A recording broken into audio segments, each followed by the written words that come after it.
গাঙ্গেয় পশ্চিমবঙ্গের দক্ষিণ পশ্চিমে অবস্থান নিম্নচাপের মঙ্গলবার দক্ষিণবঙ্গের সব জেলাতেই বজ্রবিদ্যুৎ সহ ঝোড়ো হাওয়ার সঙ্গে বৃষ্টি জারি। জেলার কিছু অংশে 30 থেকে 40 কিলোমিটার গতিবেগে দমকা ঝোড়ো বাতাস বইবে। ভারী বৃষ্টির সতর্কতা পুরুলিয়া ও ঝাড়গ্রামে। বুধবার থেকে বৃষ্টির সম্ভাবনা কমবে। মঙ্গলবার দক্ষিণবঙ্গের সব জেলাতেই বজ্রবিদ্যুৎ সহ ঝোড়ো হাওয়া। আপনাদের সামনে আমরা নামখানার ছবি তুলে ধরেছিলাম।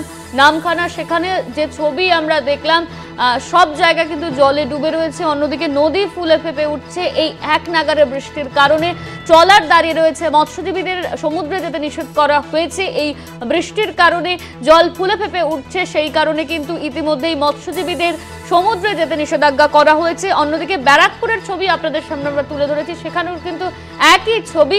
আর এবার আমরা যাব লালবাজারে। লালবাজার থেকে আমাদের সঙ্গে রয়েছেন আমাদের প্রতিনিধি শশাঙ্ক। আমাদের সঙ্গে লালবাজার থেকে রয়েছে শশাঙ্ক, তুমি লালবাজারে দাঁড়িয়ে রয়েছে এই মুহূর্তে। লালবাজারের কি ছবি উঠে আসছে? আমরা দেখছি এক নাগারে বৃষ্টি, সকাল থেকে বৃষ্টি চলছে, জলে ডুবে রয়েছে চারদিক।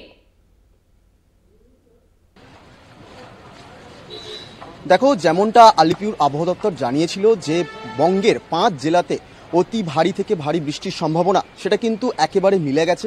ভোর থেকে বঙ্গে 5 জেলাতে দক্ষিণ এবং উত্তর এবং দক্ষিণ 24 পরগনার বেশ কিছু জায়গায় ভারী থেকে অতি ভারী বৃষ্টি শুরু হয়ে গেছে। আমি এই মুহূর্তে রয়েছি লালবাজারে। সেখানেও কিন্তু ভারী বৃষ্টিতে রাস্তায় ইতিমধ্যে জল দাঁড়িয়ে গেছে।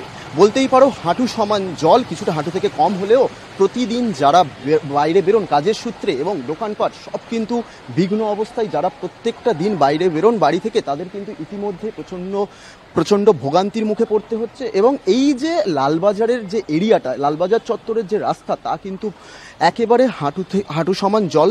এবং বাস থেকে শুরু করে, ট্যাক্সি থেকে শুরু করে ভ্যান, যারা প্রত্যেকটা দিন এখান থেকে যে সমস্ত বাস যাত্রীরা যান এবং বাস, তারা সেখানে কিন্তু প্রচণ্ড পরিমাণে জল দাঁড়িয়ে আছে।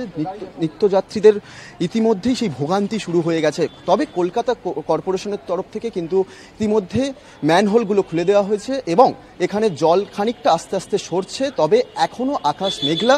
এখন একটু বৃষ্টি কম হলেও পরবর্তীকালে আরও বৃষ্টি হতে পারে, যেটা আলিপুর আবহাওয়া দপ্তর জানিয়েছে। এখন এই রাস্তার জল কতক্ষণে কমবে সেদিকেই আমাদের নজর থাকবে। একদমই, শশাঙ্ক আমাদের সঙ্গে সরাসরি ছিলেন আমাদের প্রতিনিধি শশাঙ্ক। লালবাজারের ছবি আপনাদের সামনে আমরা তুলে ধরলাম। এক নাগারে বৃষ্টি হচ্ছে সকাল থেকে, বিভিন্ন জায়গা কিন্তু জলমগ্ন। লালবাজারের ছবি আমাদেরকে তুলে ধরলো শশাঙ্ক। অন্যদিকে দক্ষিণবঙ্গের সব জেলায় বৃষ্টি, নিম্নচাপের কথা বলা হয়েছে। মঙ্গলবার থেকে দক্ষিণবঙ্গের সব জেলাতেই বজ্রবিদ্যুৎ সহ ঝোড়ো হাওয়ার সঙ্গে বৃষ্টি জারি থাকবে। জেলার কিছু অংশে 30 থেকে 40 কিলোমিটার গতিবেগে দমকা ঝোড়ো বাতাস বইবে। ভারী বৃষ্টির সতর্কতা পুরুলিয়া ও ঝাড়গ্রামে।